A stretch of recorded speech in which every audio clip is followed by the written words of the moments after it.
The following is a CSPN Media podcast presentation. Let me tell you about who deserves a shot at the United States heavyweight. Let's hear it. I'm the champion. I ought to know. You know, I've been sizing up guys since I came to the WCW.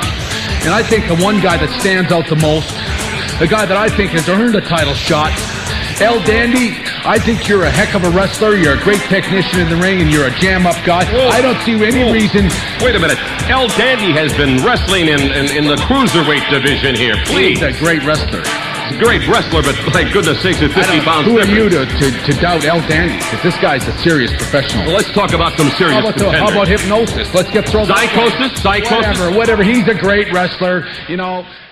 Hello, and welcome to episode 219 of the WrassleCast. I'm your host, Don Delarente, and I'm joined by my RawCast broadcast journalist, Mr. Magnum Prime. What's going on, Magnum Prime? Always a pleasure to be here. Always a pleasure to have you here, man. Can't wait for your insight on this week's Monday Night Raw. And tonight, we're joined by a very special guest. He is none other than Golden Eyes himself, Mr. Quantessential R. Look who's back like Jericho, just out of nowhere. Just been gone for months and just pop up. Yeah, man, it's cool to connect with you back here on the WrassleCast. Glad that you could join us this week. I'm glad to be back here.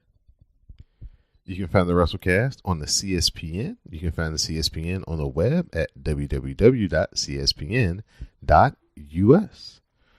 So, guys, we got some breaking news all over the place because contracts are coming due in New Japan and things are moving and shaking. One of the definite moves that is happening is that Kushida is reported to be heading over to the WWE when his New Japan contract expires later this month. So we don't know if it's going to be 205 Live, NXT, or the main roster, but it's a definite that he is coming over, and hopefully sometime in February or March he'll be making his debut. So I don't know if you two guys are familiar with Kushida, but he's a really good junior heavyweight, cruiserweight type, wrestler. Don't know what his American promo translate over to. Haven't really heard him cut a real, WWE style promo in a while. But when it comes to just putting on matches in the ring, he'll definitely, fit in with a lot of the guys in NXT for sure, because he's wrestled a lot of those guys through ROH and New Japan and so forth. But a lot of people on SmackDown too. So I'll start with Quintessential R. Your thoughts on Kushida heading over to WWE later this month? I'm trying to watch more on Kushida just because I haven't watched a ton of New Japan wrestling. But Apollo Crews didn't really do a whole lot of promos in NXT, so, it's not a lot that he's not going to have to do a whole lot, just enough. Because the people that can talk on NXT will talk. If he's not that big of a talker just yet, Apollo Crews made it. I think he can make it. All right. G-Money, you got any thoughts on Kushida heading over to the States and being a part of WWE in some capacity later this month? Time for him to make that for him would probably be to go through NXT for a year or so, because I don't think he would really fit into the plans of either of the two brands right now. So I think he could give people a chance if they're not familiar with him and his performance in the ring. It would be an opportunity for them to see him perform. Because I agree, I have no idea what his promo skills are going to translate to. So I think NXT would be a good spot for him. All right. The next domino coming out of New Japan is that Kenny Omega was quoted in a story that he will be taking time away from New Japan. As the story has evolved and grown during the week, it's all types of speculation about who he's going to sign with and where he's going to go. But there hasn't been an official statement from New Japan yet. So everybody's still kind of just waiting and seeing on Kenny Omega. But that kind of ties into the next story, which is at All Elite Wrestling. They announced, they had their official press conference. So they, announced all their major players, their, CEOs and vice presidents and everything like that. And then they had some talent announcements as well. So they're going to have MJF, Maxwell Jacob Friedman. They're also going to have Pac, a.k.a. Neville, Hangman Page, of course, the Young Bucks, Cody, and Chris Jericho. It's like Chris Jericho, like the kung fu of wrestling now. He just goes wherever he wants to go. He just travels the world and just like, I just feel like doing stuff. He's a very smart man because he just goes around to wrestle to all these places and he says, hey, let me come in and let me do something for 8 months. And for 3 or 4 of those months, 2 or 3 of the 2 months at a time, he might not even do anything. And then a month he'll do something. He'll give you a match. They'll take 2 more months off, and then a month he'll do something. Then he'll give you a match, and he slides on out to the next stop. They tried to say something like WWE was angry at him for doing it because they put him in their alumni section. Like, he's not wrestling anymore for them. That's kind of what happens. And I think the way, supposedly in all of his books, the relationship he has with Vince, I think Vince is kind of like, you know what? He's really done everything he can here. He doesn't really have to be here, so I'm fine with it. And supposedly it's kind of like him and like Vince is a father figure to him. So he's kind of like, I'm sure they had a conversation about it. Like, hey, kind of got this opportunity. And he's like, may as well go for it. Why not? There isn't really anything that we need you for here. So, you may as well do it. Just go for it. But it's different when you're doing it with an American promotion. It may have been one thing if it was with just New Japan.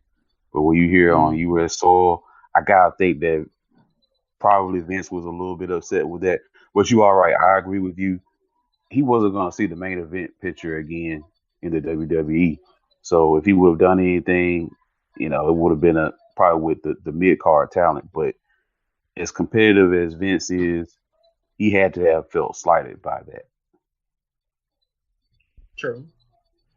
I think it's just a working relationship that Jericho's got where he's smart enough now that he doesn't do anything long term.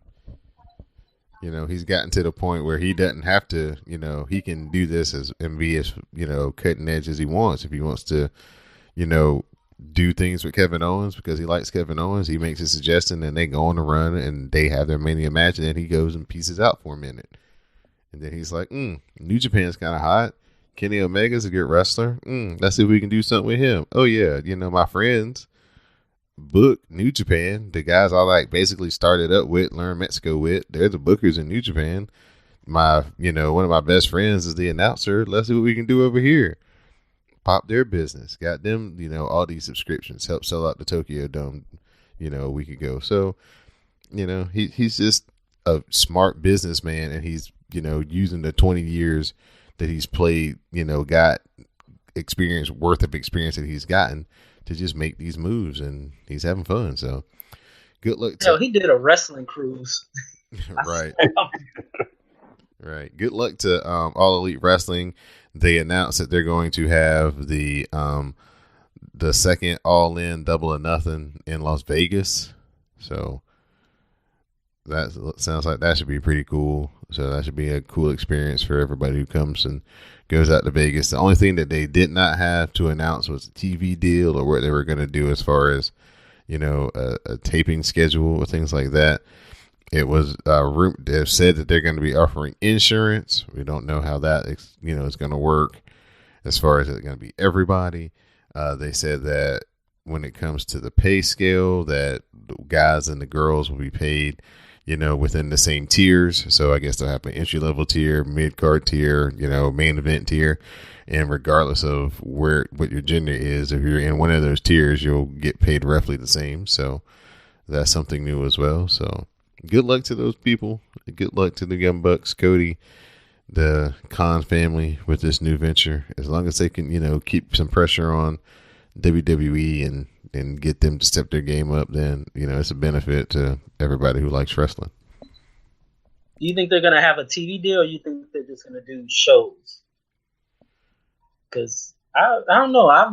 It might, maybe for the first couple of years, they might just do show. They might do, they're going to do the All In show coming up. They might do, more than likely, they're going to do, they're doing the show during WrestleMania weekend anyway. But I don't think that you can sustain a roster with basically a spot show here and a spot show there, because then you gotta sell it out every time, and they won't be able to do that everywhere they go. So they're gonna have to get. I mean, I know they have the infrastructure built in with the Khan family's money, so they won't be necessarily hurting for the money if they don't land a major TV deal. But the whole deal, the whole shebang is to get on TV. I mean, Impact is still with us. I mean, if we're really being honest, are you sure about that? Do you know the what channel? Hercules of professional wrestling. Do you know what channel they come on? Good ass question. Actually, I think that might be the channel. Good ass question. Actually, they may have done the smartest thing they could have done, though. They're gonna start, because nobody has even heard of this Pursuit channel that they're gonna be on. They're gonna start simulcasting their show on Twitch. That's actually smart, because larger audience. It's funny, but it's true. I'm dead ass serious about it. Right, I know. And that's the craziest thing. You dead ass serious, because I swear I've been like, you know what? Twitch ain't bad. There's more people that watch them than on Pop. Shit. Yeah, so there's some Impact news for y'all Impact fans that are out there. So apparently, man, their homecoming pay-per-view was good. I listened to a review about it, and it was got some good reviews. So I mean, like Dee Dee said, she enjoys it. She doesn't know who everybody is on there, but she says that they have pretty good matches. So I trust her judgment on that. Hey, to each his own. So we'll get into Monday Night Raw, coming from the hometown of Mr. Quantessential R, Orlando, Florida. Mr. Quantessential R, you were in the building, sir. So please tell us what happened before the show. What was the dark match? Was there a main event taping? Give us kind of the temperature of the building heading into this Monday Night Raw, where, the elephant in the room was going to show up. Oh, well, it actually was a taping of main event, and two of the young bloods coming up were actually the matches. So they put, the first match was Lacey Evans versus Natalya. And Natalya, because she's the consummate professional, let Lacey get a ton of offense, like a ton.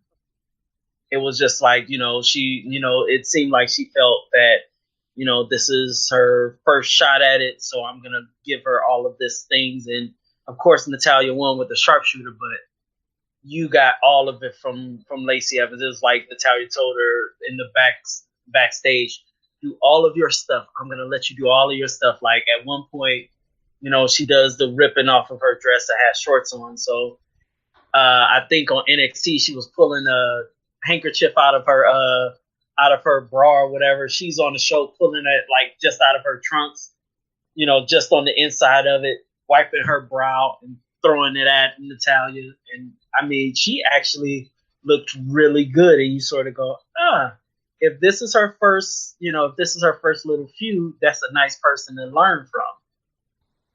So it was that match, and the one that blew up the crowd to start off the night was EC3 versus Kurt Hawkins.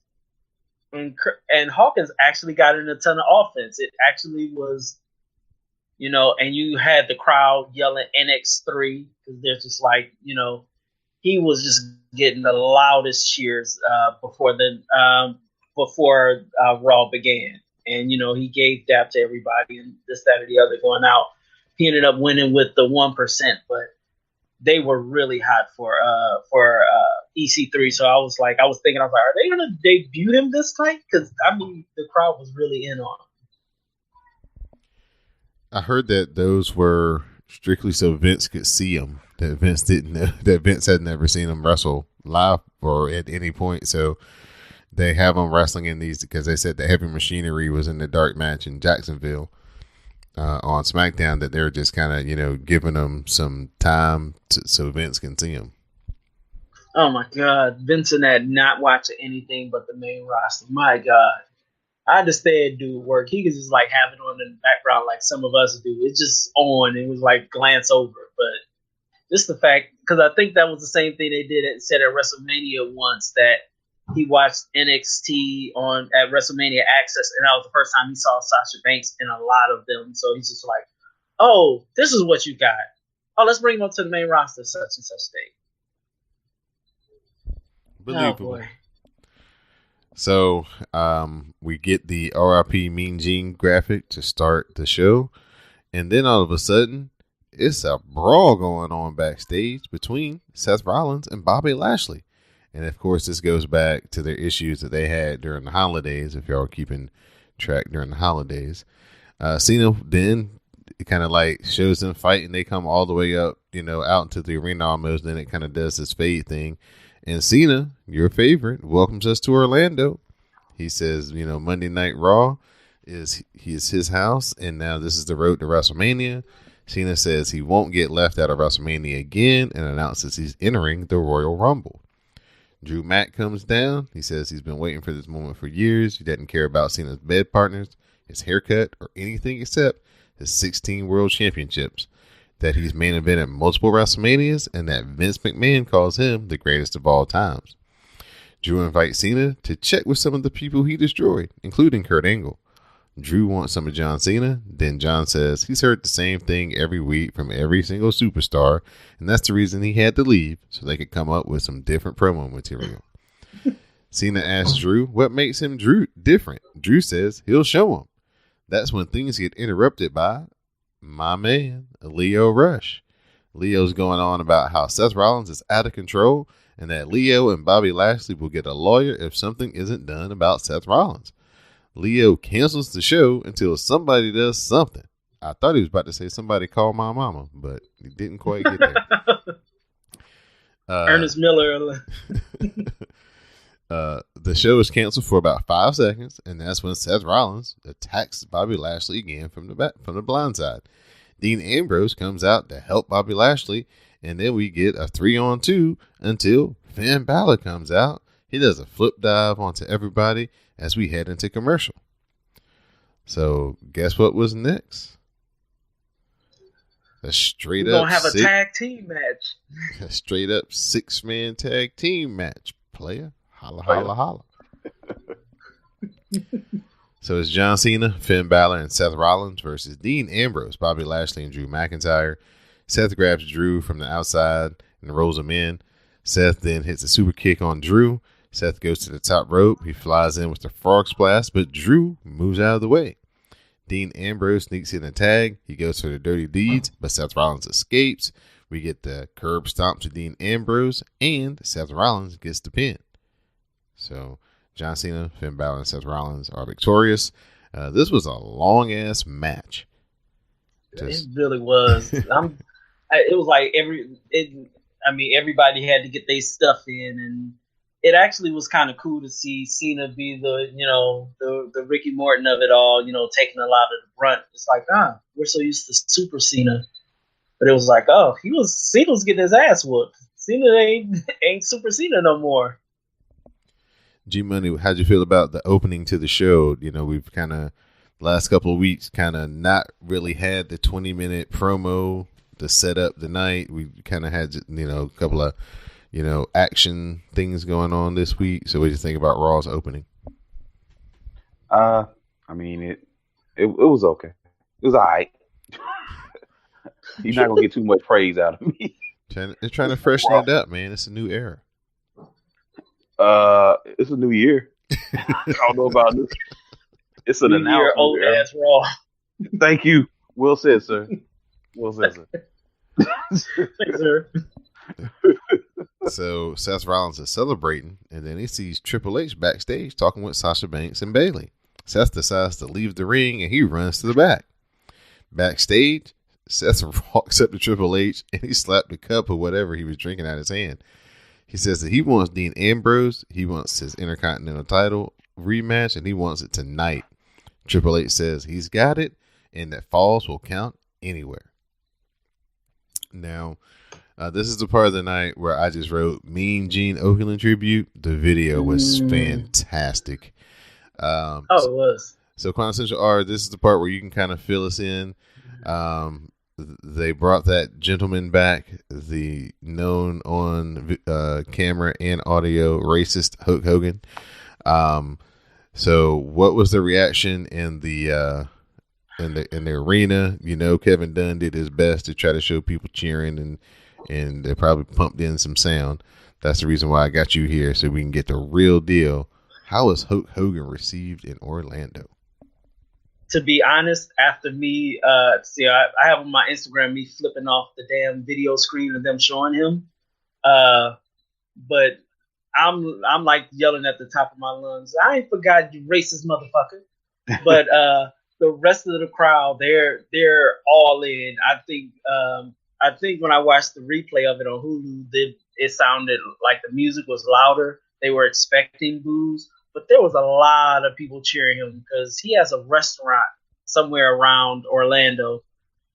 So they all in his restaurant and this, that, or the other. So they were all cheering. I'm like, y'all actually cheering this motherfucker? Y'all forgot he was sitting up there. He hit that ER hard as hell.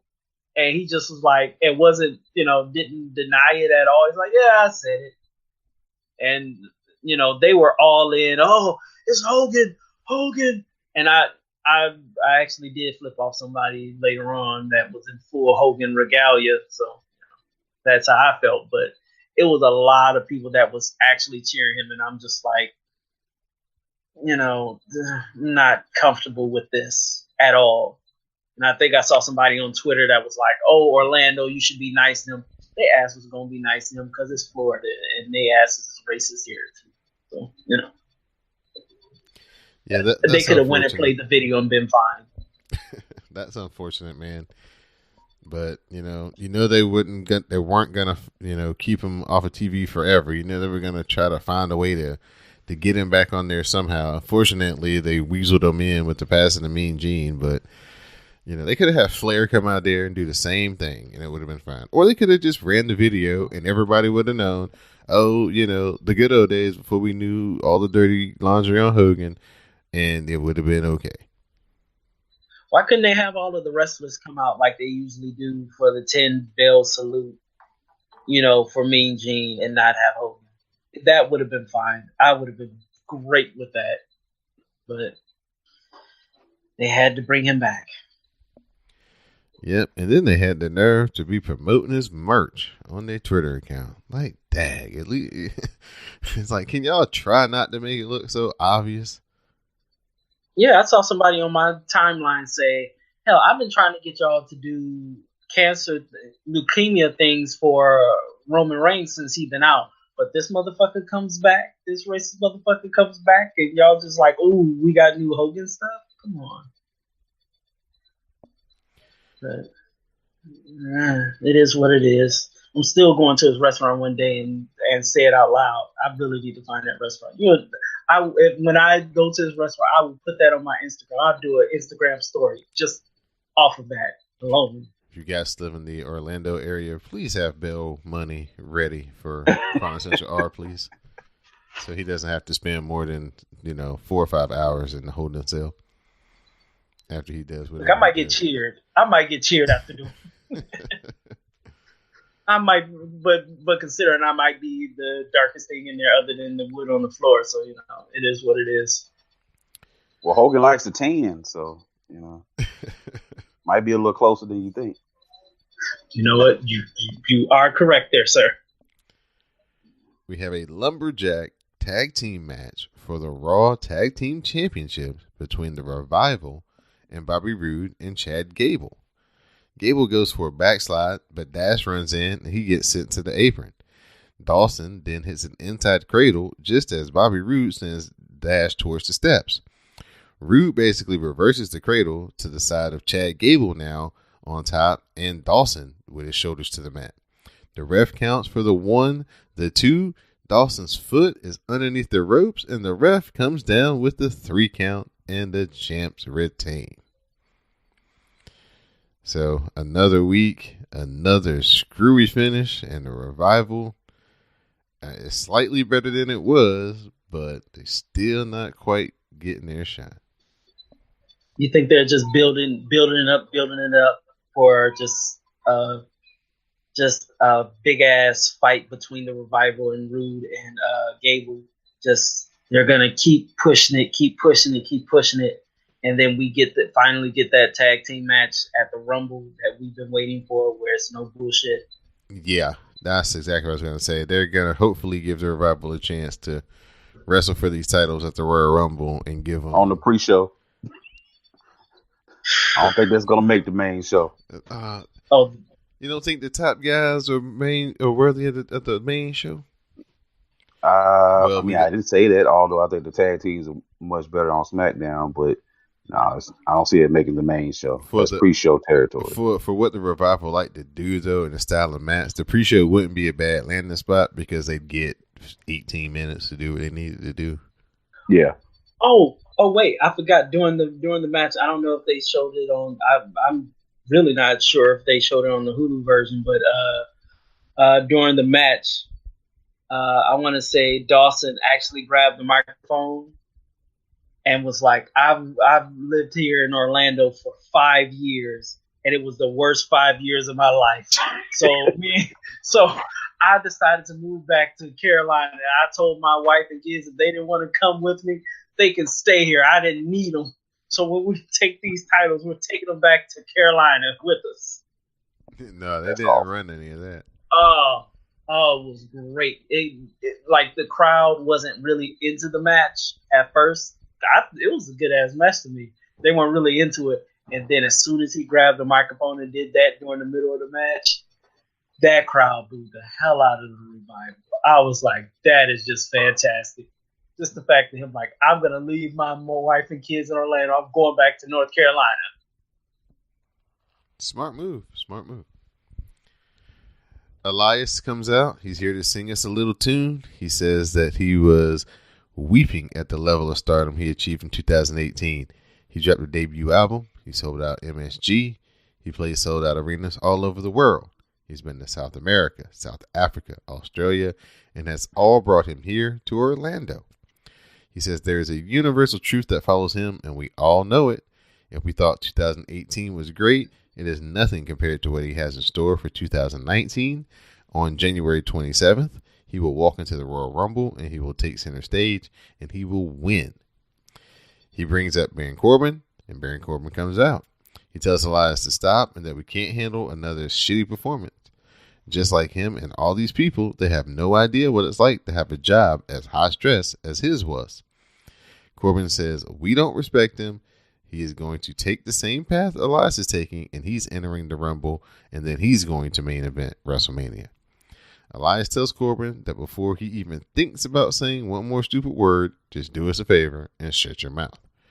So we get our match, Baron Corbin versus Elias.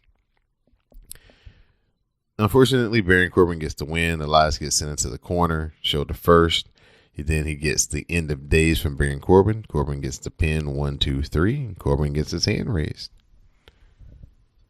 How into the Elias was the crowd here? Quantessential. Oh, the crowd was hot into Elias. I mean, all of Orlando walked with Elias. I mean, everybody was in on it. And when Baron stopped him, he got all of the heat possible. Because it just was like, you're stopping Elias. We're good with him. We don't need the bartender from Applebee's right now. We're good. So, to which I still wonder, what type of shirt do you wrestle in? What's the fabric of that? Is it polyester? Is it velvet? I got questions. Because that thing don't rip at all. G-Money, give me your assessment of Elias's quote-unquote babyface turn so far. What what type of vibe are you getting? Feeling it? You think he should maybe find a way to go back heel, or do you think they got something here with this babyface? Well, I mean, I do think they have some because it has been perfect, but I mean, I would like to see the man have like a serious run at maybe the Intercontinental title if he's gonna be switched to babyface like that, something, because I do think he's been doing really good work and he's over with the crowd. Do something with him. I actually think he should be doing stuff. Like do some of the media stuff. He should be going on the Tonight Show and other places. As a guy, he can get over with people. He could be a bigger star than what he is right now. You think they push aside the Dean Ambrose, Seth Rollins thing for a while and throw Dean Ambrose and Elias? They're gonna have to, because people are gonna get bored of it pretty soon. Because there's only so far you can take that matchup. It's only so dirty, so vicious that it can get. And I think down the road you're gonna want to have Seth going after the Universal title anyway. So there gotta be a blowout somewhere, preferably sooner than later. I got Seth being in the Elimination Chamber. Me and my cousin were actually like fantasy booking Elimination Chamber, and I had Seth in it. And I think I had Seth and Elias in off the top of my head. That's a pretty good call. We get a Dean Ambrose interview backstage. Dean is seething. He calls the 6-man tag team match very unnatural. Dean says he is the only man that he trusts, and he is the last line of defense against Seth Rollins. Dean says he hasn't been having fun lately. It hurts him more than we know to have to hurt Seth. He lost everything to do what he had to do. If Seth gets the title, it's game over for all of us. He will not let that happen. He's going to burn Seth Rollins down. Heyman is backstage. He knocks on Brock's door, but he isn't let in. After break, Braun makes his way down to the ring, and of course, he wants Brock Lesnar. Heyman introduces himself, and we go split screen. Heyman points out to the monster in the ring that he is waiting for a face-to-face. He knows that Braun was brought up as a monster, but permit him to give him some education. He knows how much money that they have spent hyping Brock face-to-face with Braun, but here's a lesson from history. Card subject to change. The change is for Braun's benefit, because if he came down there tonight, he wouldn't have an opponent at Royal Rumble. He'd have just another victim. Let this be a lesson learned. No reason, Braun, to thank Brock or Heyman. You're welcome. So Braun is pissed. Brock just smirks. Braun calls Brock Beastie Boy, and he says he's waiting, standing in the ring, just waiting for Brock. Brock laughs it off. Braun says is he going to hide behind his advocate? Heyman says he is hiding behind Brock. Brock smiles. Braun says he's right here in Brock's ring, so why doesn't he come down? Braun wants to know if Heyman's ass ever gets jealous of all the crap that comes out of his mouth. All he's hearing is blah, blah, blah, blah, blah. Brock is afraid of Braun. Blah, blah, blah, blah, blah. Brock doesn't want to be face-to-face with the monster among men. Braun is right here, and Brock is hiding on screen like a coward. So he thanks Paul for keeping him back there, because if he came down there now, he wouldn't make it to Rumble, because everybody knows what happens when you get these hands. Heyman wonders if this is the best Braun's got. Instead of leaving, Brock decides to see what Braun's got to say. So he's heading to the ring. Brock slowly circles the ring, staring at Braun, laughing as he walks. He completes the circle, he looks at Braun, and then he walks back up the ramp. Braun yells at him to turn around. Braun says at the Rumble, they'll crown him the new Universal Champion. Well, checkmark one appearance for this year for Brock Lesnar off the books. 4 more to go. About 4 more to go. Yeah, this was weird. I guess, with Brock, I guess preparing to fight, he can't get, he's got one physical date for wrestling left in him, and that's on the 27th. So, I mean, to be honest, do we really need Brock as champion? I mean, it's kind of like, it kind of just like threw him in when, of course, Reigns went out for leukemia with his battle for leukemia, but it was like, of all of the people you could have called, it just had to be Brock. For real, it's just okay. All right. Jinder Mahal and Alicia Fox come down to the ring with the Singh brothers. They ask to make peace and do their little chant, and Alicia is leading the way. Then Jinder goes D.L. Hughley on the crowd and clowns some people in the front row. Ember Moon, she's not a fan of this, and she cuts them off with her music. Apollo Crews comes down as well, and then we get our tag team match between Apollo Crews and Ember Moon versus Jinder Mahal and Alicia Fox. Apollo Crews and Ember get the win. Ember, she comes in, she does her forward flip and then hits the right hand. Then Ember hits the Eclipse onto Alicia. Alicia with the great sell, and Apollo Crews and Ember Moon are your winners. Yeah. They're trying to do something with Apollo Crews, man. They're giving them wins on TV. They're giving them time. Yeah, we got progress, baby steps. It always starts with baby steps. So you know what's next, right? This is always what they did with Titus. So they get him hot, they get him going a little bit. People start recognizing him or whatever. Yeah. Then he's gonna cut that in-ring promo, and that's gonna make or break him, regardless of how good he wrestles, how good he does in the story that he's trying to tell. If you can't captivate the crowd with that promo, he ain't gonna go nowhere, man. Yeah, you're right. His first good promo would be his first good promo.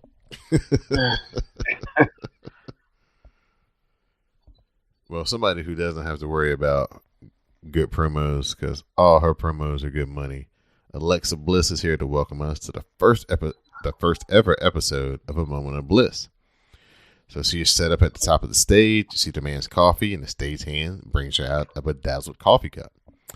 She then shoots him a whip course, and then she wants to take a look at the year her guest has had. So after a short video, we welcome Ronda Rousey. Alexis extends her hand out. Ronda ignores it and then just sits down. Alexa wants her to tell us about her exceptional year and what is next for her. Ronda says, "Thank you, but this year has been extraordinary, but as the champ, she wants to look forward and not back. She says that she wants to be a champ we can be proud of, and in order to do that, she needs to chase after her limits with the vengeance." She points out someone with more athleticism in their entire body than Charlotte, a better story than Becky, the real Cinderella story, Sasha Banks. Alexa questioned this. She says she thought she was talking about her. Nia Jax comes out pretending to puke. Nia says someone has a girl crush on Sasha Banks and that Ronda is forgetting about someone. Nia says Seth is getting a rematch tonight and Nia should get one too. When is she going to get it? Sasha comes out. Sasha says that she is beyond honored for those amazing words and it is better to look ahead. She is standing right in front of her and would love to face Ronda for the title. It'll be her pleasure to teach Ronda how to lose with dignity and class. Nia walks up to Sasha, making sure to say, "Excuse me." She says, "There is a 300.5-ounce Samoan that could break your face, so get in line." She meant to say pound, but okay, we understand. Yeah, I hope so. She'd only be about 20 pounds if we literally translated that weight into what it is. So after Nia says that, Sasha should get in line, Sasha responds, "Bitch, what line?" Sasha says there's a ring right there and she will face Nia right now and the winner faces Ronda. Nia takes a seat. She didn't mean right now. She isn't ready. And, it looks like her and Alexa are kind of, friends again. So we do get the match, Sasha Banks versus Nia Jax. Sasha gets the win. She springboard from the outside in. She gets the bank statement, and Nia eventually taps. This match had some really good spots in it, and this match had some pretty not so good spots in it. And I'm just glad Sasha's crazy. Yeah, I'm just glad they didn't break Sasha Banks. There was a couple of points in the match there where she did look like she could be broken, but she's still whole. Oh, thank God, because my boss baby, I can't have her trying to kill herself like that every doggone match. Yeah, she scares me. I don't know what they were trying to do on the apron. I guess she was gonna do like a Hurricane Rana and land on her feet on the outside. Yeah, that's what it looked like. That did not happen at all. And she went splat. Wasn't good. Man, everybody. So it was me, my aunt, uncle, my cousin, his friend, and about 7 of my little cousins. The ones that didn't like Sasha Banks before. Now, they all know that I have a Sasha on my iPad. Sasha Banks is the wallpaper on my iPad. It is what it is. Anyway, they were like, one of my cousins was like, oh, who is that? Looking at my iPad. I said, that's Sasha Banks. And then he's like, who? After that night, he was like, Sasha Banks was saying that stuff for me. Da-da-da. I'm like, see, now you want to jump on the Sasha train. Now you want to jump with Boss Baby. You can't just jump on the train. You didn't even know who that was. But when she said that line, man, the entire crowd went crazy. And I'm sitting in my seat, jumping up, going, bars, bars, bars. Let's go. Yeah, I was. It really made almost caught whiplash. I looked up from my phone so fast because I was tweeting something and I was like, "What?" I was like, "Oh man, that's the best 30 seconds they've have Sasha had on TV in like 2 years." That's like NXT Sasha. I was like, "Oh, that's the legit one. That ain't Sasha. I'm nice. I'm happy to be here. That's me. That's her letting you know, look, I am the legit boss up in this." When she said that, I was like, I wasn't expecting. I thought she was going to say, "Oh, well, maybe I'll stand in line." And she's like, "Nah. What line? Like, you stay in line. I don't stay in line." Like, oh, this is what we're doing. Yeah, that was good stuff. Main event time, Seth Rollins versus Dean Ambrose, Falls Count Anywhere match for the Intercontinental Championship. We get the superplex, a roll through, a buckle bomb, and then a super kick and the stomp to Dean Ambrose. We get the cover, but no, Bobby Lashley's back. He pulls the leg of Seth Rollins, and he pulls him out of the ring, and he sends Seth into the barricade. He does it twice, then he gives a belly-to-belly to Seth, then Lashley lifts Seth, and he sends him back into the ring, and we get a bunch of Lashley sucks chants. Lashley then grabs the head of Seth, he lifts, and then he hits his finisher. Lashley's in the corner, he waits, Seth is back up, we get a spear, then Dean crawls over to Seth, gets the cover, 1, 2, 3. Dean takes his title and leaves, but Lashley isn't done. Leo grabs a table from under the ring and hands it to Lashley. Lashley sets it up in the ring as Seth arrives in pain. Lashley grabs Seth and drops him through the table. And that's how this week's Monday Night Raw comes to an end. Out here near our announce table, down in the equipment area. Dean Ambrose now trying to stay away from Rollins. Rollins bounces him off one of the equipment cases. And now Rollins relentless on his attack. Rollins like a man possessed. Ambrose just trying to buy himself some time. Ambrose trying to escape everything he can to stay away from Rollins, throwing chairs and obstacles in Rollins' way as Ambrose now makes his way out of the arena and back into the backstage area here. And Ambrose has brought all this upon himself. There's a good chance he'll be spending the night in the emergency room, Renee. Sure hope not. The only question is, will Dean Ambrose be spending the night with his Intercontinental Championship? Not if it continues like this. Ambrose has mustered no offense at all since the start of this match. Oh, my God. Oh, man. Rollins looking to main Dean Ambrose, who got out of the way just in time. That could have been disastrous. Dean Ambrose might be left a pile of ashes. You better do something quick. Here it comes. Stop to Ambrose. Rollins is going to win the Intercontinental Championship. Into the cover. Wait a minute. Who the hell? Bobby Lashley. Are you kidding me? Oh my God. This night began with a brawl in the backstage area between Lashley and Rollins. And Bobby Lashley has not forgotten. Anything goes here tonight. Bobby Lashley has attacked Rollins, and this attack may cost Rollins the Intercontinental Championship. This attack is perfectly legal. Ambrose still hasn't moved after the stomp, but it doesn't matter because Bobby Lashley is decimating Rollins with a spear, almost cut him in half.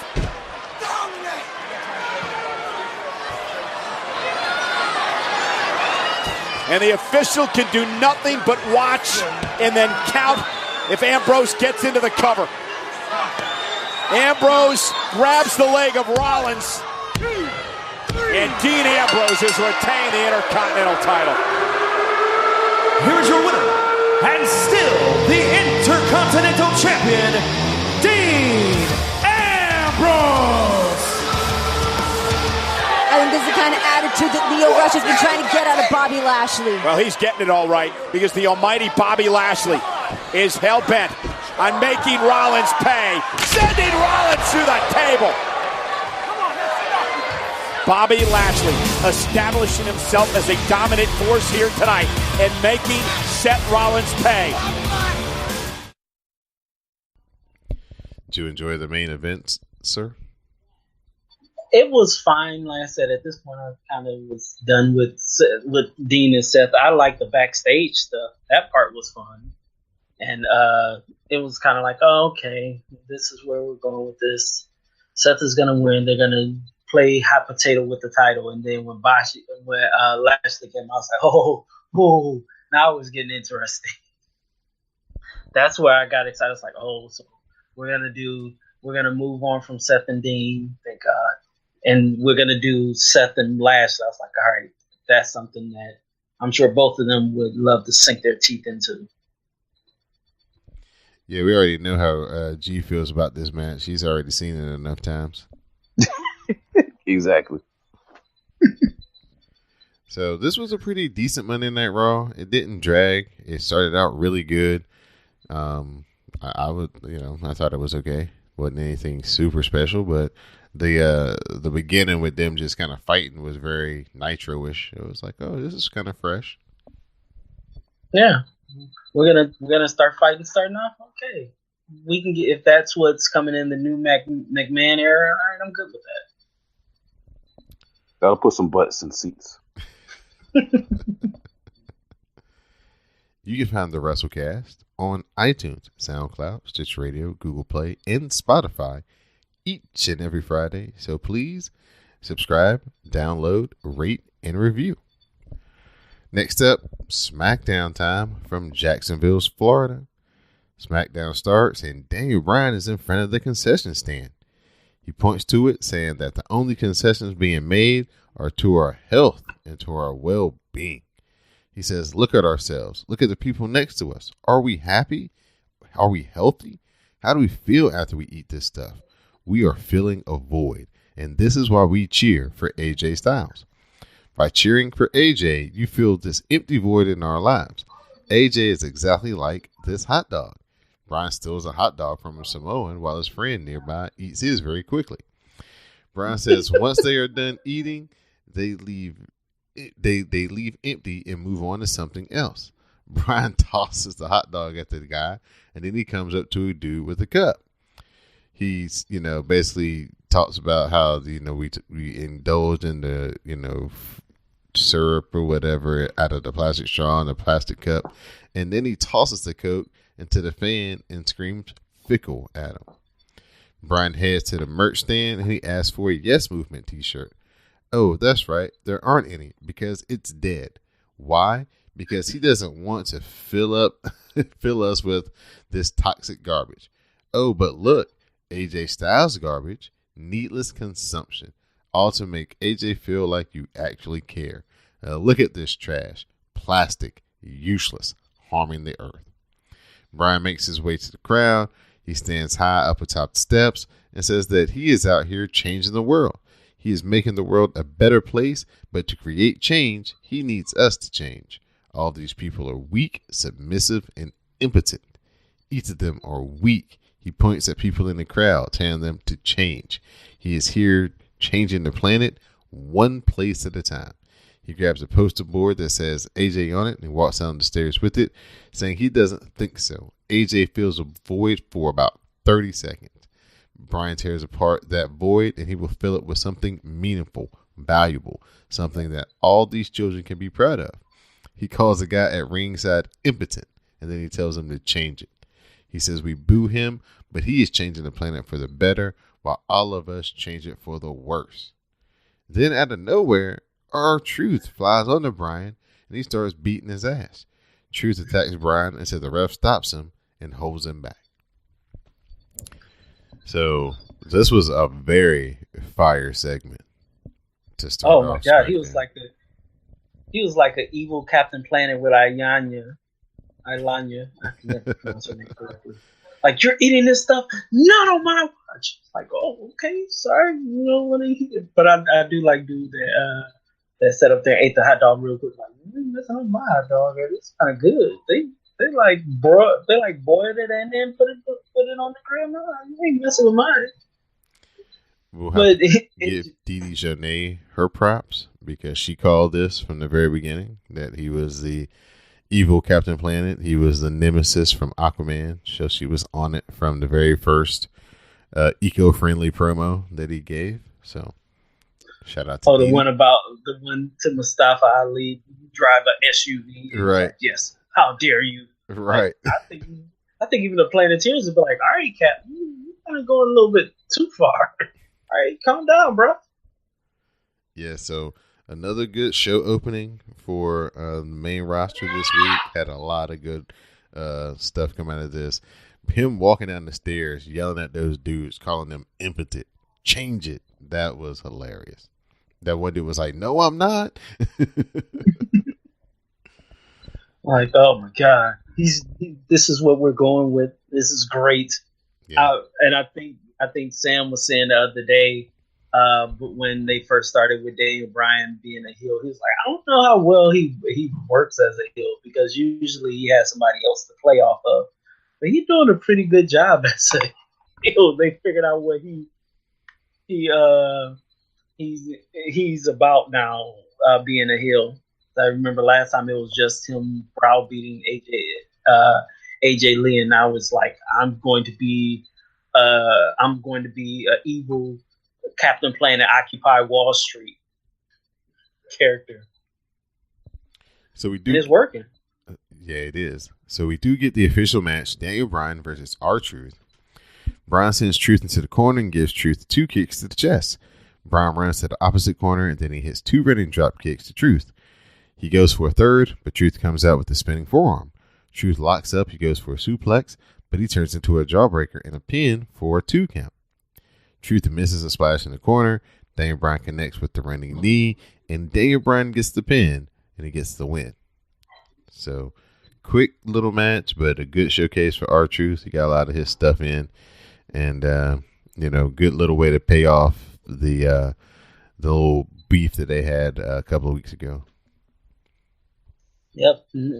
And I think I saw somebody in live who say, well, why can't we see R-Truth do this all the time? It's like, he's done it before. We've seen it.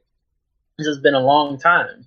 Right. And I think even R-Truth said in the interview, he's like, I'm fine with doing either one, entertaining, but, I can wrestle too. So he was like, I think after the run that he had versus Cena, Vince talked him into going back to just the entertaining part, which, with R-Truth, you can go both ways with it. He can wrestle his ass off when they ask him to, but then he can be entertaining as hell. Daniel Bryan starts to make his way up the ramp, only to be attacked by AJ Styles. AJ beats him down, and then he sends a bunch of headbutts into Daniel Bryan. The refs and the agents come out to stop AJ. AJ grabs a chair and goes after Daniel Bryan, chasing him backstage. Security stops AJ, allowing Daniel Bryan to escape. So AJ trying to get some revenge after Daniel Bryan was talking all that shit to start the night. Then we get a tag team match: Rey Mysterio Jr., Mustafa Ali versus Samoa Joe and Andrade Cien Almas. Mr. Keep It a Buck. We get this awesome Lucha Libre spot where they do the test of strength, and then Rey rolls back, and then he's balancing, seeing Almas on his feet, and then Almas rocks back. But when he rocks back, Rey flips him over, and they do a Canadian Destroyer. Oh, that thing was sweet. Oh, that was an awesome spot. Joe gets in the ring. He receives a 619 from Rey. Mustafa Ali hits the 450 splash, but Almas is in the ring, and he's still the legal man. Almas knocks Ali down, but Ali sends Almas into the ropes. It looks like Ali flips over the ropes onto Joe. It looks like we're going to get the 619, but nope. Seeing Almas catches Rey. He gives Rey the Gutbuster, the Hammerlock DDT. He covers Rey, and he gets the pin, and Cien Almas and Samoa Joe are victorious.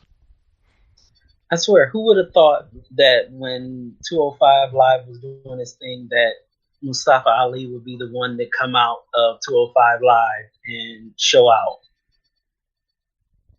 I didn't have that one. Nope.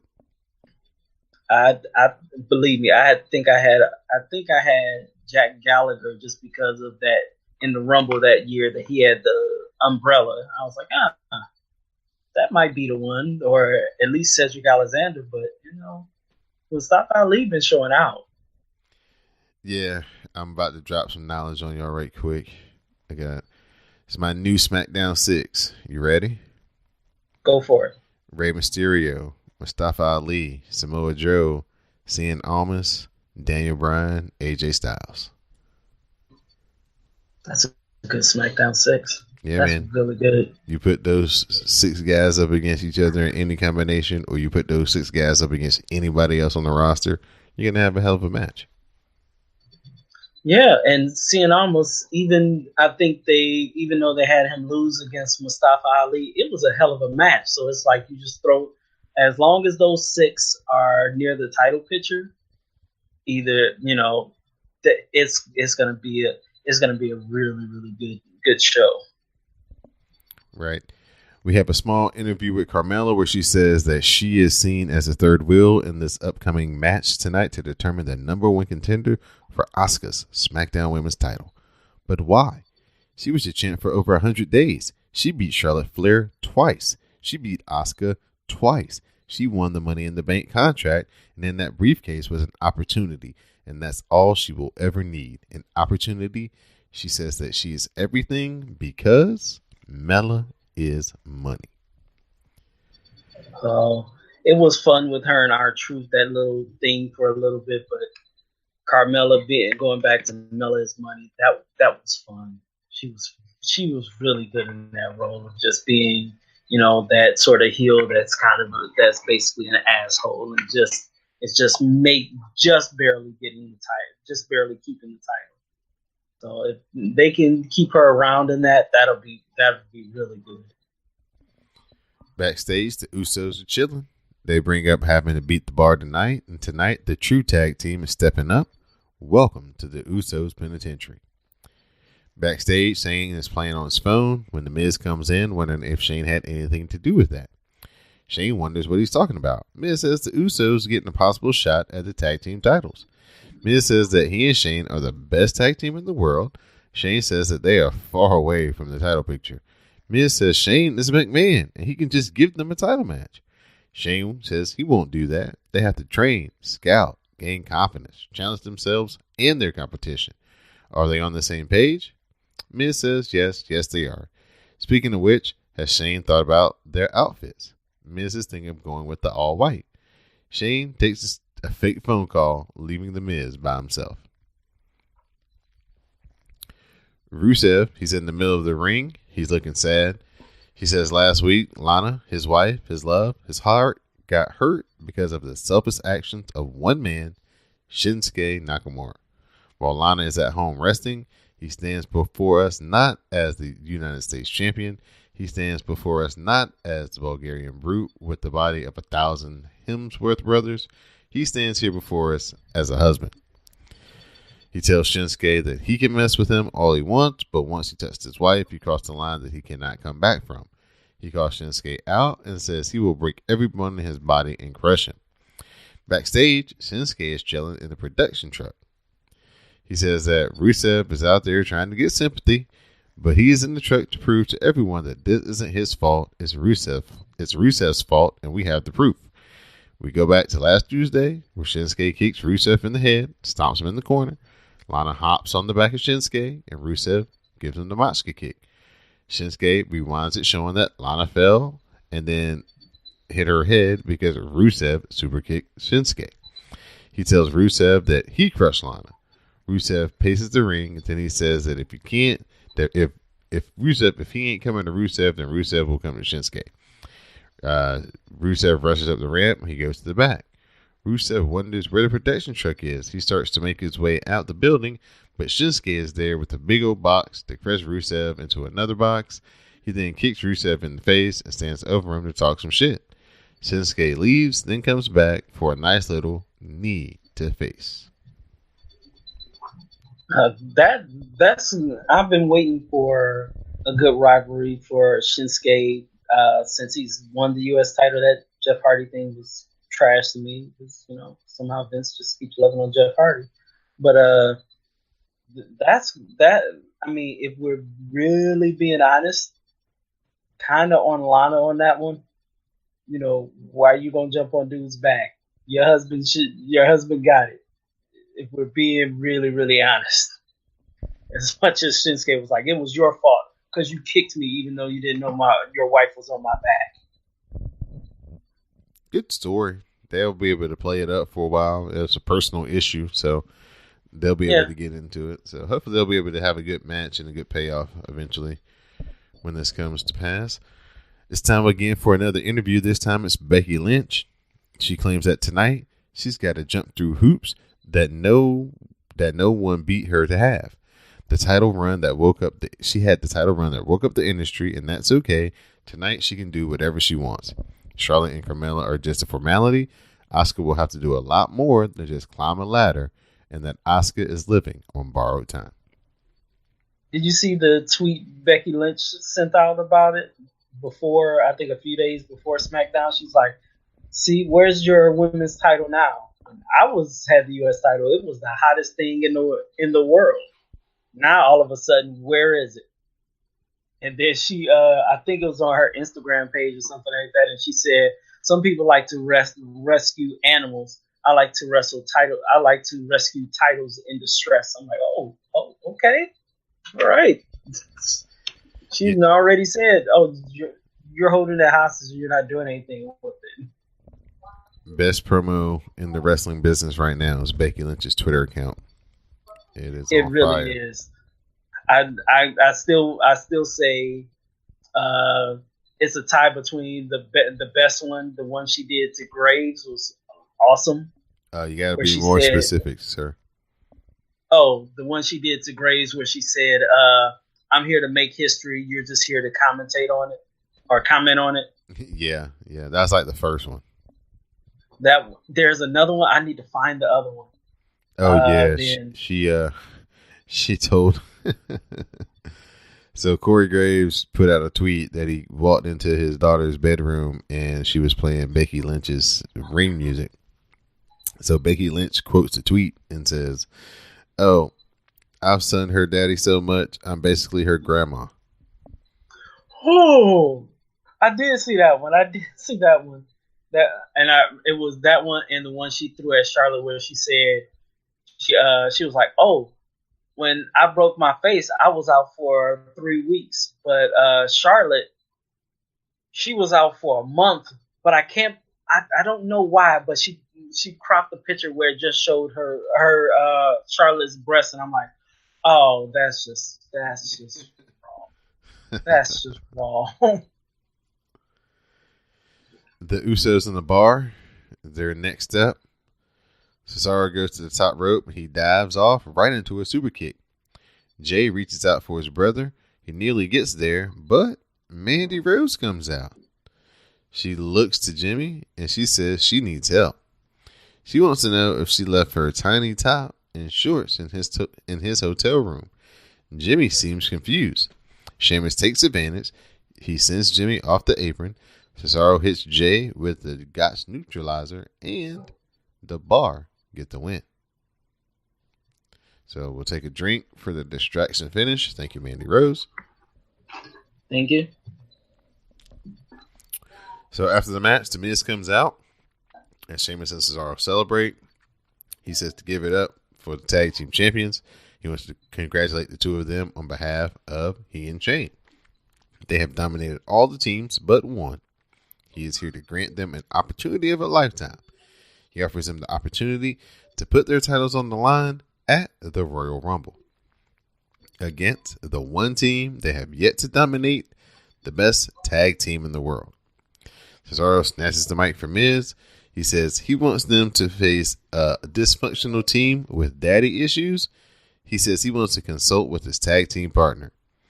Sheamus hits a bro kick on The Miz, and then Cesaro says they accept. Man, he knocked Miz colder than the milkshake, boy. I swear, when he hits that bro kick, I know he's learned how to hit it correctly, but good God, he knocked the hell out of Miz with that one. Yeah, he did. Backstage, Mandy is walking around with her buddy Sonya Deville, wearing the gold top and the gold pants that she was talking about. So obviously, she was lying. Oh, Naomi, she ain't having it. She throws them shoes off and she attacks. She even says that she'll take on both of them. So she's out there in the back fighting Sonya and Mandy. Naomi's handling them both for a bit, beating on Mandy for a bit, beating on Sonya for a bit, but then it's just too much and they begin to overtake Naomi. That's when Jimmy comes rushing up to help her, telling Mandy and Sonya to back off. Well, wait, you got it wrong. She already had her shoe off. See, that's one of them things. You ain't gotta get ready. If you stay ready, you ain't gotta get ready. And Naomi was ready. She was like, I don't even think I saw her. She already walked back there, had her shoes in her hands. Let's go. Y'all need to catch all of these hands. They caught all of them and a couple more. Because if it wasn't for Sonya kicking Naomi, she still would be whooping their ass right now. Yeah, I know a lot of people aren't really enthused about the storyline and what they're portraying, but I really like to see Naomi just out here whooping Mandy Rose's ass. It is good shit because it's believable and so real.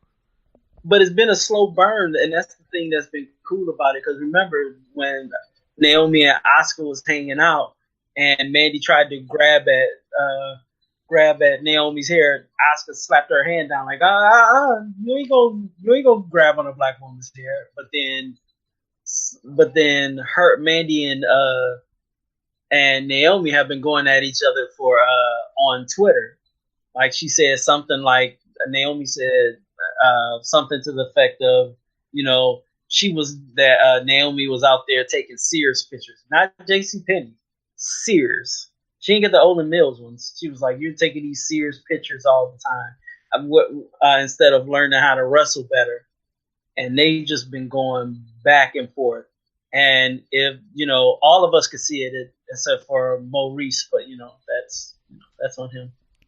But yeah, they've been going at it, and it's just now it's going from Twitter to on TV, and it's like, oh, okay. But I think it's one of those things. Like I don't remember who you said didn't like one another, so they hit each other harder. Naomi was hitting her. She had some feelings from back in the day. She had to put some hands on a blonde chick before. Just being honest, she was like, you know what? Somebody in high school, I needed to whip that ass, and I get to do it now. Yeah, that was a good little minute and a half segment right there. It's Charlotte's turn to talk. She says that Carmella was last year's hottest thing. Charlotte is the hottest thing on Raw and SmackDown the last 4 years running. She's the 7-time women's champion. She's main evented multiple times, but it's different now. She's not here to prove herself. She's here for her. She's here for her title. And tonight, her focus is on Becky Lynch and Carmella. At Royal Rumble, her focus will be on Asuka. Get ready to be humbled by the Queen. Backstage, Brian wants to talk about being attacked unprovoked. Why did AJ do that? Because he's trying to change the world, or filling the void he never could? Or is he doing it because he is the champion and AJ is not? Brian doesn't care why AJ did what he did. What he did tonight was not vicious. It's not half as vicious as what he is capable of, but AJ will see at the Royal Rumble. He may see before, because he will never take the WWE title away from him, because he is fighting for a cause that is bigger than anything that AJ has ever fought for his entire life. And the new Daniel Bryan will be WWE champion forever.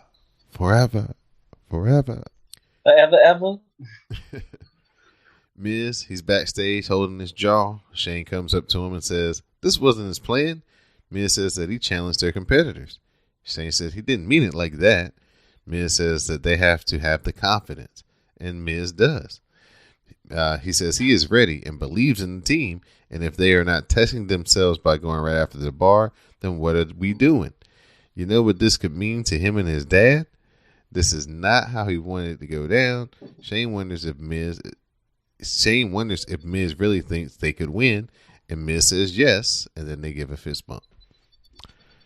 So it's time for the main event. Becky Lynch, Carmella, and Charlotte Flair.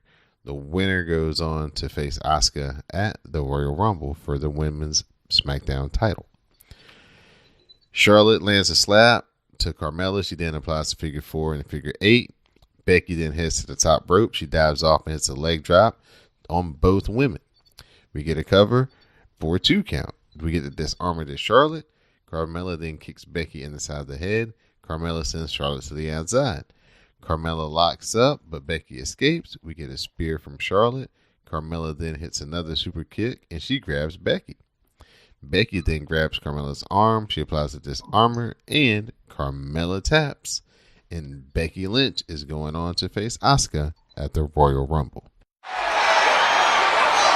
If this connects, it could be lights out for the Queen. Charlotte trying to hold on. Oh, wait a minute. Carmella back into the mix.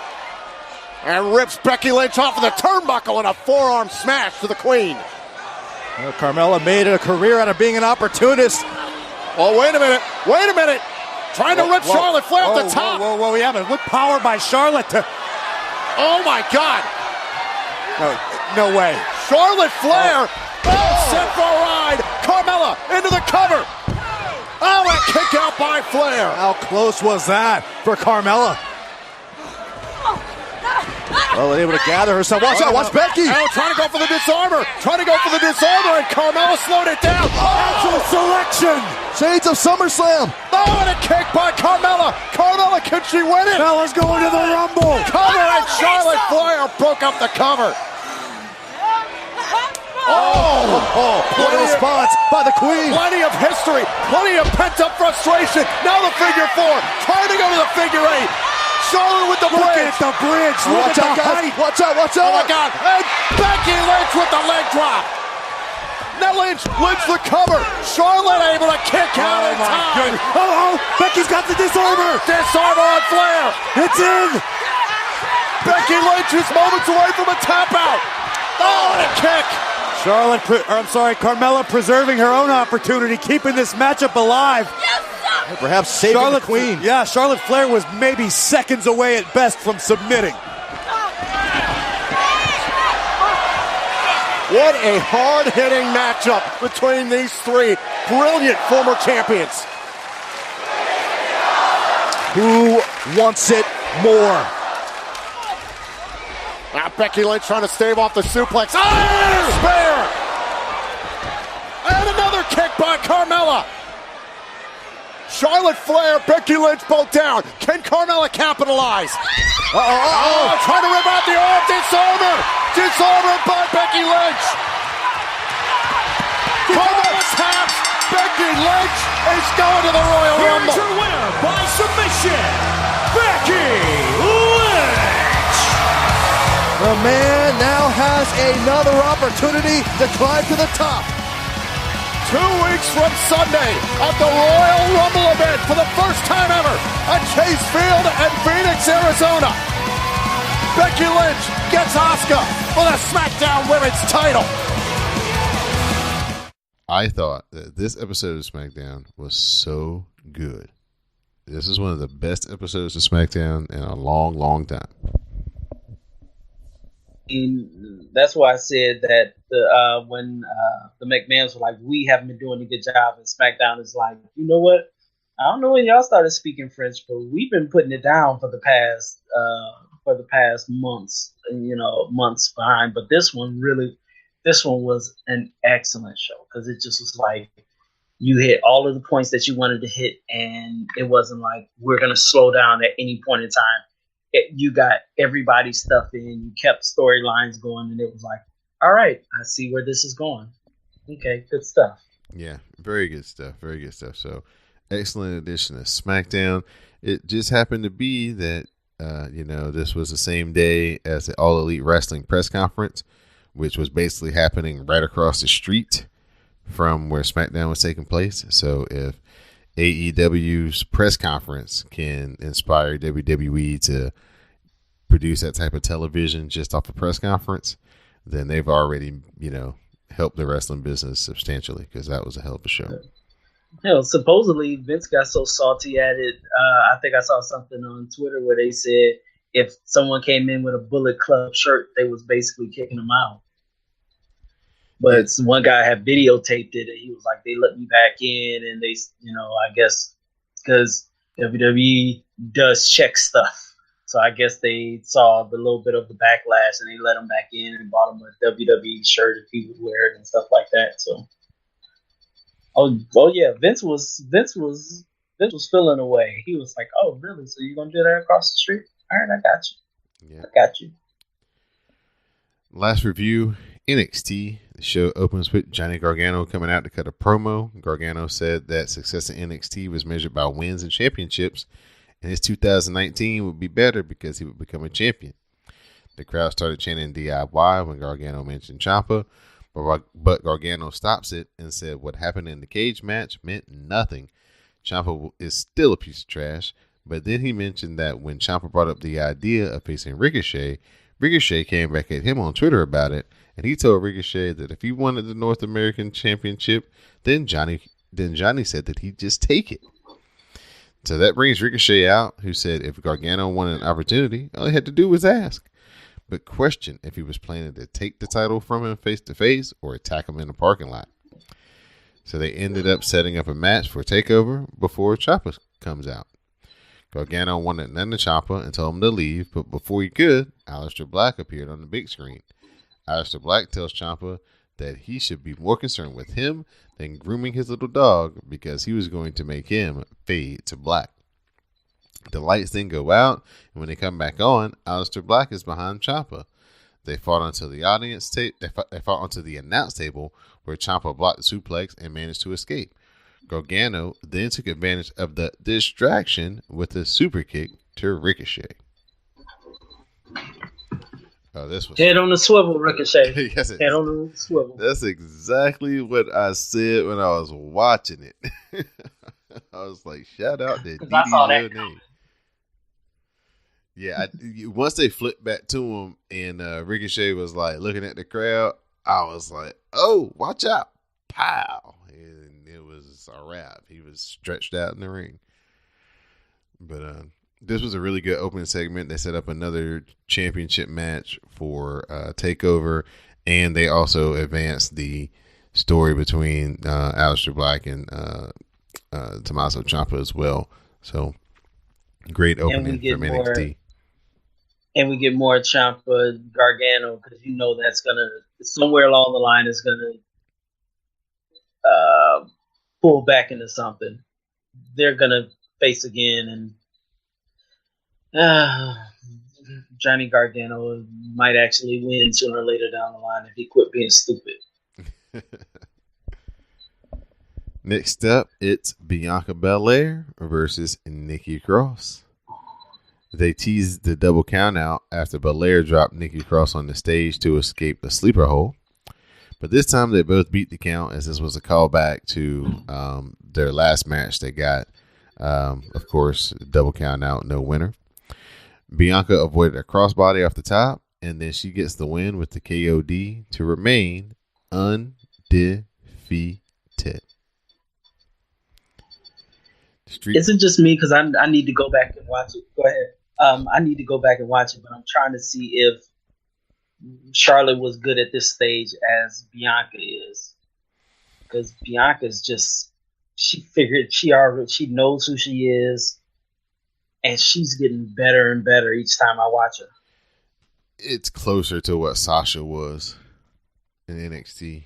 To me, Charlotte didn't have the presence that she has on the main roster that she has in that she had in NXT. To me, Charlotte got better on the main roster as far as her presence and her swag ability. Bianca Belair already has the swag ability. She's just learning how to wrestle, and that's going to be the easy part because she's a great athlete. True.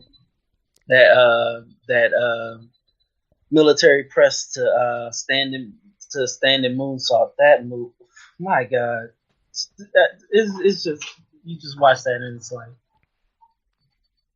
you're watching the future. Mm-hmm. Y'all know how I feel about Binky. She's got all the tools to be possibly the greatest that's ever done it. So hopefully she doesn't get hurt and she avoids some bad booking, and she can see her potential. Yeah, because they did I don't know if you read it. They did an article on her on Undefeated's website, and they were talking about why she stopped doing CrossFit. It's like a disorder that she has with like her ribs or something like that with her side. And I was like, as I'm reading it, they said that's why she stopped doing CrossFit, but she's figured out how to deal with it in wrestling. And as I'm reading this, I'm like, oh my God. Because if you read it, it sounds painful as hell. So the Street Profits, but she doing it. Yeah, she is. She's the best. And Charlotte says she want to wrestle. Yeah, Charlotte says she want to wrestle her on the main roster. Everybody wants to. They'll get their chance. Just don't rush it. Let her keep marinating. The Street Profits, they're outside. They're cutting a promo. They're talking about in 2019 that there will be no more locked doors, and they're going to be opening all the doors until they become NXT Tag Team Champions. Fabian Eichner and Marcel Barthel versus Hector Kuzman and Stanley Watts. Barthel catches Watts and puts him away with a powerbomb throw by Eichner into a German suplex by Barthel. This was a really cool match. The underneath guys, the jabber guys, were some like cruiserweight high flying guys. So this match had a really good pace to it. And Fabian Eichner and Marcel Barthel were also doing some pretty cool tandem tag team Fabian spots. Eichner can actually be a champ. No. You think he could be a champion? Like IC champ? US champ? IC. Okay. Because right now because we already saw him in the cruiserweight, and all he did was put on weight and not a ton of weight. It's like pure muscle at this point. He can fly, he can wrestle, so yeah, he could be an IC champ. So could Montez Ford. So if we're being honest. The reporter Kathy, she's outside announcing Ciampa and Black had been removed from the building because of their altercation earlier tonight. Kathy then noticed Ricochet was walking out and asked him about what happened earlier between him and Johnny Gargano. Ricochet said that he wasn't going to stop until he got his match with Johnny Gargano, and that Gargano had super kicked all the respect he had for him away. We get a recap of Matt Riddle's win over Cassius Ohno last week. And Ohno's post-match attack. Sarah interviewed Keith Lee about it, calling Ono's attack unsettling, and then Keith Lee challenges Cassius Ono to a match next week. That's actually be pretty good. That'll be fun. I hadn't heard of Keith Lee before they signed him, because when I can catch up with the indies, I try to. And one of the first match that popped up on YouTube was Matt Riddle versus Keith Lee, and I watched both of them. I'm like, oh yeah, they're gonna do well, even though Matt Riddle still kind of creeps me out with the sandals thing. That's if you want to see that creeps the hell out of me. If you want to see a pretty cool Matt Riddle match, search Matt Riddle versus Minoru Suzuki no rope grappling match. Wait, no rope grappling. I'm looking for that now. Yeah, they did it over over the WrestleMania weekend last year.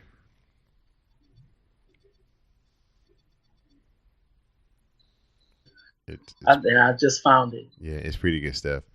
It's main event time. It's EC3 versus Adam Cole, baby. It ends when the Undisputed Era, they get involved, or they try to get involved, and EC3 is getting rid of them one by one. But Adam Cole capitalizes on the distraction with the super kick, and then he hits the last shot, and Adam Cole, baby, gets the win. After the match, the Undisputed Era, of course, they jump EC3 until the War Raiders come down and make the save.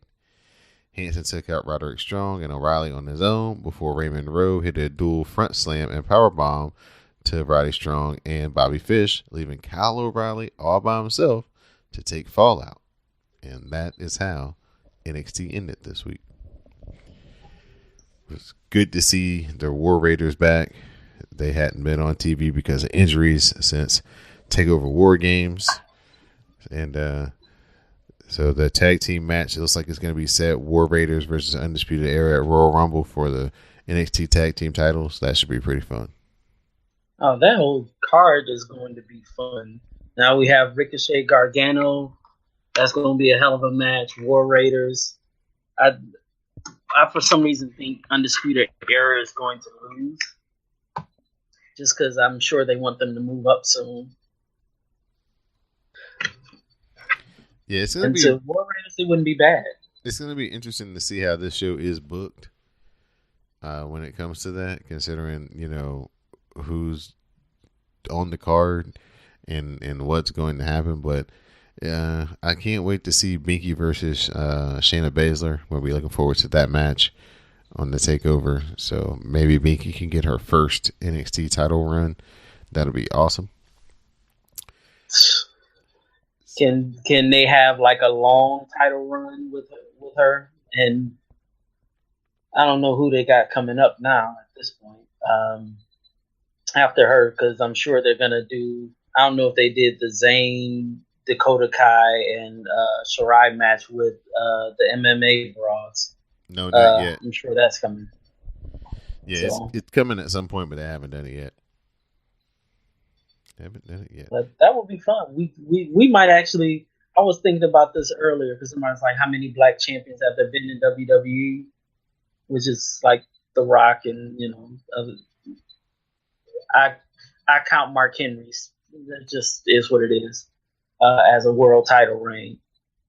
But you got all of these folks coming up. You got Binky coming up. You got Keith Lee coming up. You got all of hell, Ricochet coming up, and Velveteen Dream. I for some reason I don't see them ever letting Velveteen Dream getting like a world title reign. He might be like that Miz Jericho sort of thing where they stay about Intercontinental. He might get one title run, but that'll be about it.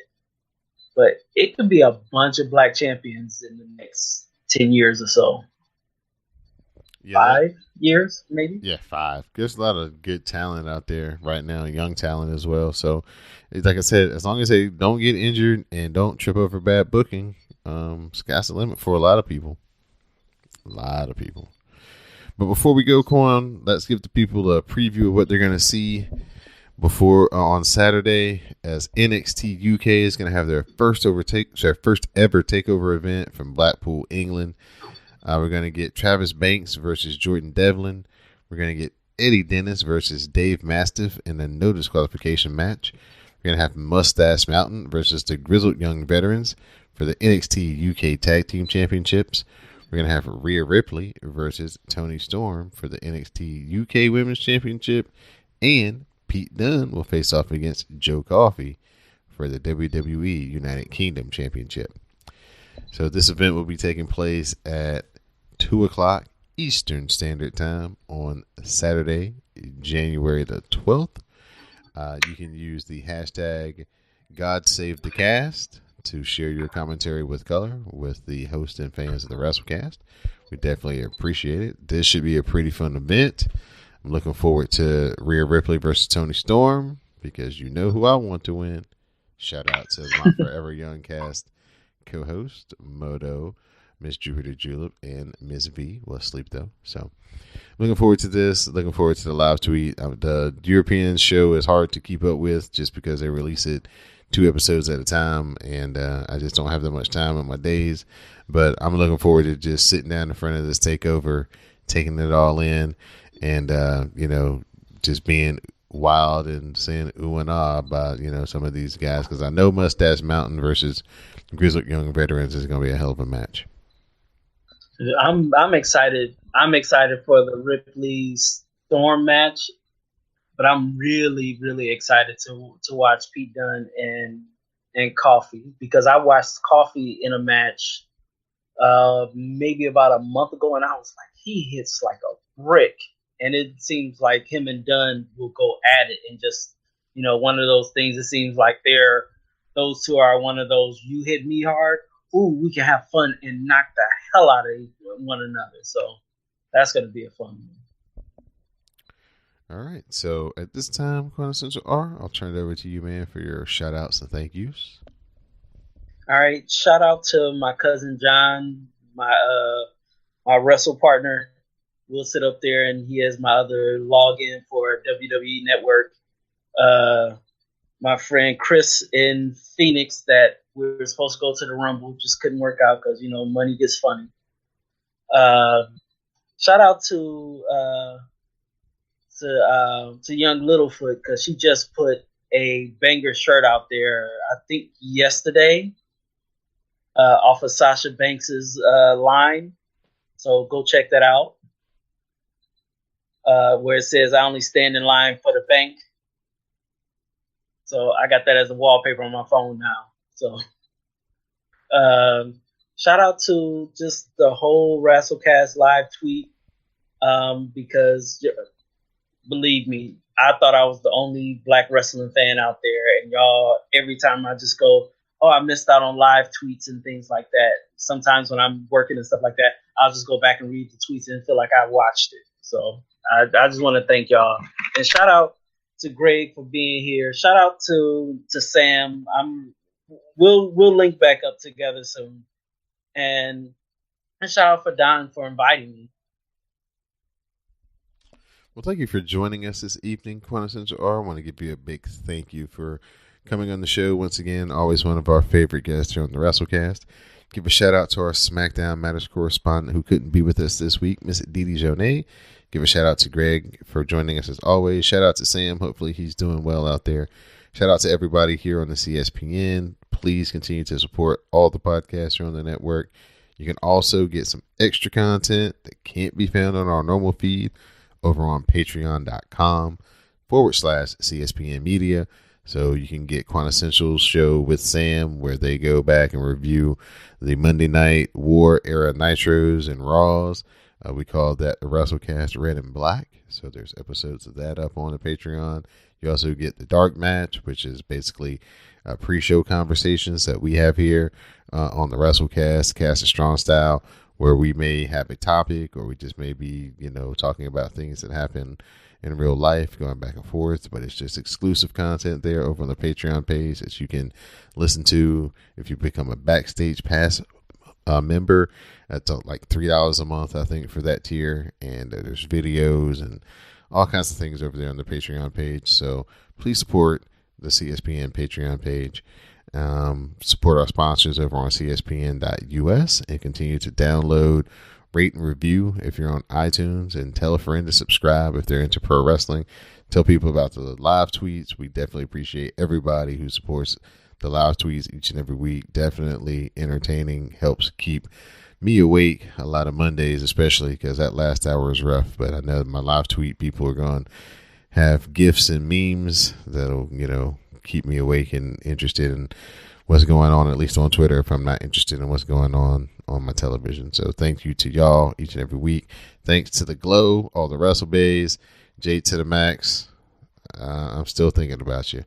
Sorry about your loss, but you got a good team, and maybe next year. So for Quantessential R, for Magnum Prime, I'm Don Delarente. This has been episode 219 of the WrassleCast. Please stay tuned for the parting promo. Rhonda, tell us about your exceptional year and what's next for you. Well, this year has been extraordinary. It really has. But as the Raw Women's Champion, I really want to look forward and not back. And, well, I want to be a champion you guys can all be proud of. And in order to do that, I need to chase after my limits with a vengeance. And there's one woman who's pushed everyone in that locker room to their absolute limit in that ring. I'm talking about someone with more athleticism in her little finger than Charlotte Flair has in her whole body. I'm talking about a woman with a more harrowing story with Becky Lynch. I'm talking about a woman that puts my love for this business to shame because she is this business. I'm talking about the real Cinderella story, the real Rocky Balboa of the women's division. I'm talking about the unsung hero of Monday Night Raw, Sasha Banks.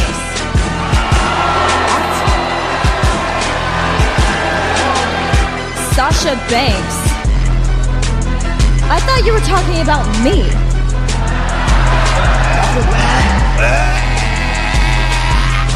I mean, cue the romance music, am I right? Should we all leave and have you and Sasha have like a moonlight dinner or something? Sounds like somebody's got a girl crush on Sasha Banks. Aren't you forgetting about somebody? I mean, I know you'd like to forget about me, but we have some unfinished business. Now look, at TLC, I wasn't my best, but that was way back in 2018. And I'm like, new year, new me, right? Right? She knows I'm right. Seth Rollins is getting a rematch tonight. I think I'm entitled to my rematch as well. When am I going to get it? Wow, Rhonda, I am beyond extremely honored for those amazing kind words. And you're absolutely right. It is better to look ahead and not back. And I am standing right here in front of you saying that I would love to face you for the Raw Women's Championship. Because it will also be my absolute pleasure to teach you how to lose with dignity and class.